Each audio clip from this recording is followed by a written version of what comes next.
In this video we are gonna make a tier list on all swords in Blox fruits. We are gonna rank them based on what you are seeing in the screen. So let's go.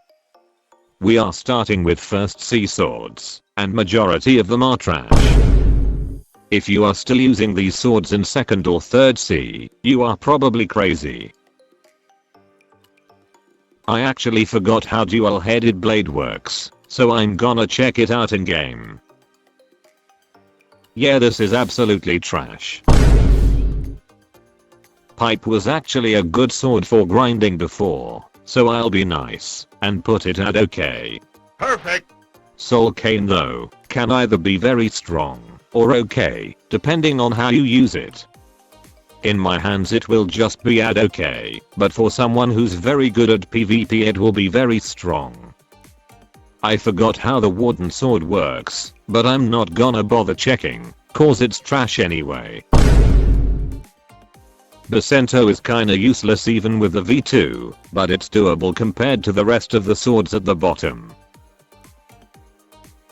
Yeah, this one sucks as well. First form pole is absolutely garbage, but I'll be nice and put it okay cause we already have too much sword at the bottom.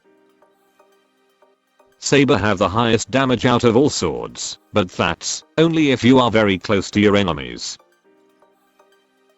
Dark Blade though has less damage than Saber, but it has more range and the skills are easier to land, and that's why it deserves to be in very strong tier. Dragon Trident actually has potential to be in very strong tier. The second skill is very easy and useful, but the first skill is kind of useless. Which is why I'll only put it at strong tier.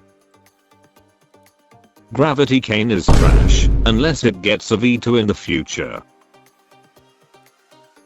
Jit however has great mobility, making it into the strong tier list.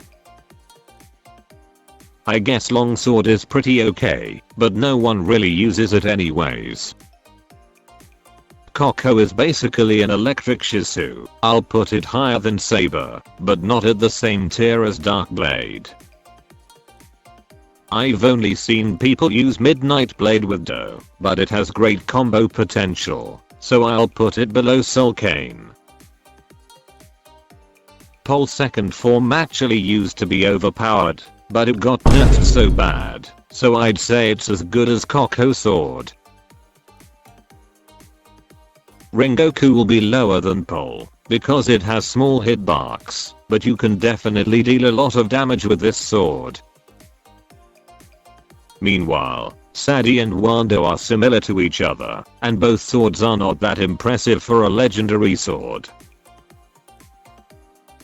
Shizu is a different topic though, it has fast skills, and probably one of the fastest sword in the game. Kabasha and Shizu works really well together.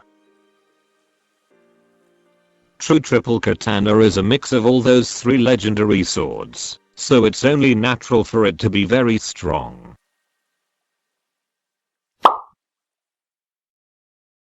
Twin Hooks has high damage and good hitbox, however all skills are short ranged. So I think it's an equal footing with Saber. Buddy Sword is literally a sniper, but the second skill might not always hit. So which is why I'll put it at the top on strong tier. I like to think that Kanvander is like Shizu, but it is slower, however it deals a lot more damage.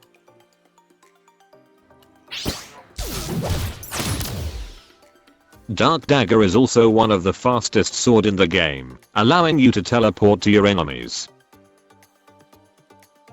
Spiky Trident is very useful, both skills are great for extending your combos.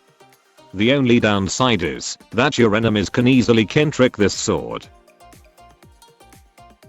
We have two overpowered swords in the game that needs no explanation, and one of them is Tushita. In my opinion, Yama sword has the best mobility in the game, making it at the top on very strong tier. The Halloween sword is pretty slow, but it has pretty good hitbox and combo potential. Same tier as Dark Dagger. And lastly we have Cursed Dual Katana. This is no doubt the current best sword in the game. You already know where this is going. What do you think of this list? Comment it down below.